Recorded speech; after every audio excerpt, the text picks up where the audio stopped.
Hello everyone, it's Jim Gillis with WinMyVote, and today's video is the introduction of WinMyVote, what it is, how it works. We'll review some of the features, not all of the features, but mainly the basic features. I'm shooting this out of my home office in Seattle, so if you hear dogs barking or kids screaming in the background, try not to be distracted. I'll do my best. Sorry about the glare on that.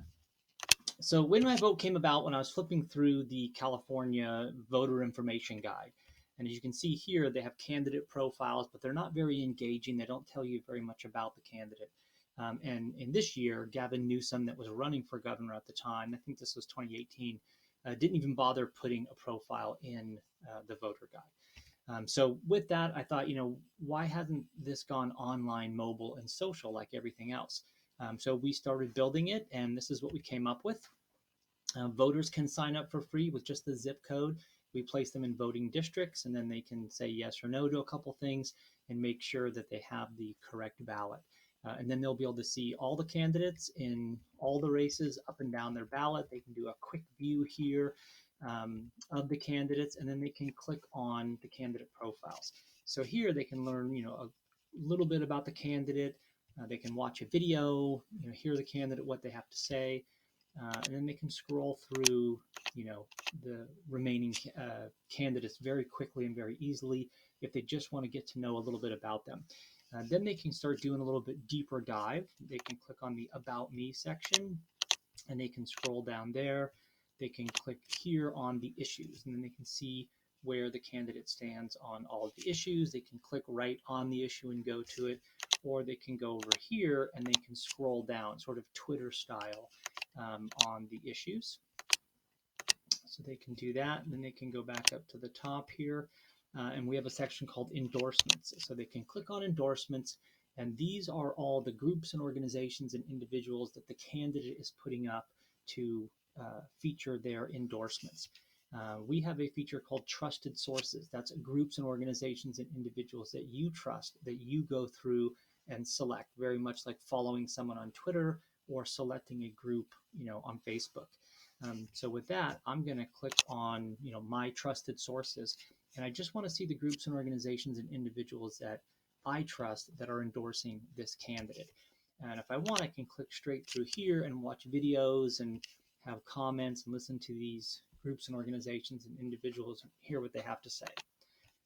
So I can do that, and I can go through all of those, and I can, get very well informed about this candidate. We do have a section called For the Record, and that's mainly for some sort of negative um, campaigning, where if there's some negative campaigning out there and the candidate wants to address it, but they don't want to feature it, we're hoping that they put it into this section right here. And keep in mind, the candidates build and maintain and update their own profiles the same way they would update their Facebook page or their Twitter account or their LinkedIn account or whatever else. So here the candidate can address it, but it doesn't have to be the main feature, of the candidate. So as a voter, let's say I go through all of that and I decide, I want to vote for this candidate. I can favorite the candidate, and then I can share the candidate on social media. I can send it to some friends, I can email it or post it. And then I can also become a trusted source if I want to share my ballot or share certain candidates on my ballot. So we'll go back to the ballot here, and you can see now that it's favorited. It's in that first position, and the rest of this is sort of faded out a little bit, which makes it easier for me to see. And then I can scroll down to the next race, and I can do this all the way down my ballot.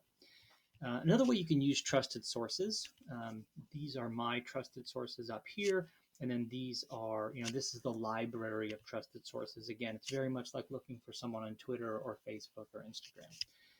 But I can click straight through here to this group, and I can see, all of the candidates that they're endorsing that are on my ballot. So this is sort of like their voter guide. And as you can see, I've already selected Elizabeth Warren, so I can see that she's already favorited. And now, I can look at some of these other candidates. So, for example, this candidate, I've heard of her, and they, the American Federation of Teachers is endorsing her, so I'm going to go ahead and do that, and then it'll update my ballot. And then here for school board, I can just click straight through here and actually hear the endorsement. So I can read this comment, hear the video, and then let's say it convinced me, so I'm going to update my ballot and favorite this candidate. Here, if I want, if I'm starting to, really like this group or organization, or if I know them, or if I'm a member of them, I can always just click that, and then all of their candidates are updated on mine. So you can see here, Superior Court Judge, they haven't favorited anyone in that race. So on my ballot, there's still no favorite, obviously. And I can scroll down and I can check some of the other stuff. So when you click, sorry about that, when you click on this, not only do you favorite all of the same candidates that this group is favoriting, but you answer the same on all of the propositions and measures as well. So we don't see a lot of people doing this, but we do see members of this group, doing that. So they can look at that.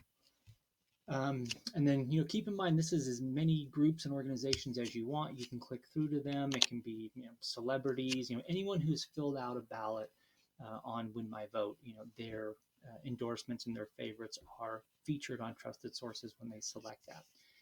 So let's say my friend Sarah here, I'm going to click on her, and she has a lot of the same candidates, and this one's different, and this one looks like she has favorited somebody in this race. But I do like Joe Wilson, so I'm going to favorite him, and then I'm going to go down here. Now I can favorite him. I can also, watch her endorsement, and if I want, I can also just click straight through and see his profile for myself. So I can listen to videos, see where he stands on the issues. Maybe I'll click on endorsements. Again, I don't recognize any of these. They're all legal groups, so I'm going to do, show me just my trusted sources. And there's Sarah, and I can click here and listen to what she has to say. It looks like she spent 4 hours researching both judges, etc. So I can say great, and then I'm going to favorite him. And then when I go back to my ballot, he'll be favorited. But you can also see on hers, it's favorited as well. So it looks like I'm in agreement with both of these groups. And now I'm going to go back to my ballot, and I'm going to check on, tell them just to show me my favorites, right? So these all look good.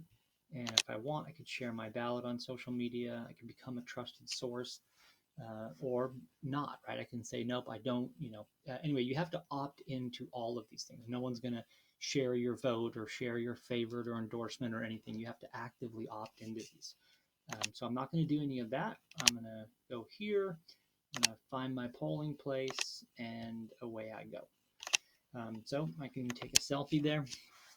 So WinMyVote is a social voter platform designed for democracy. It's designed for voters. It's designed for candidates.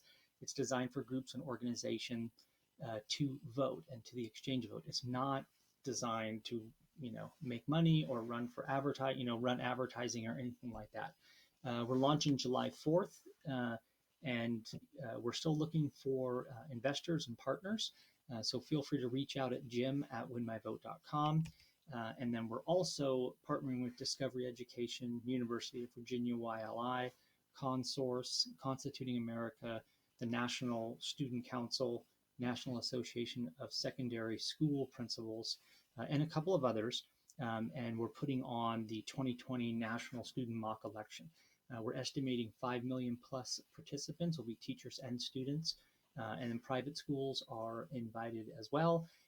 And Discovery Education will be running a sort of an election night show on it as the results come in, which will be great. And again, we're looking for partners and sponsors for that as well.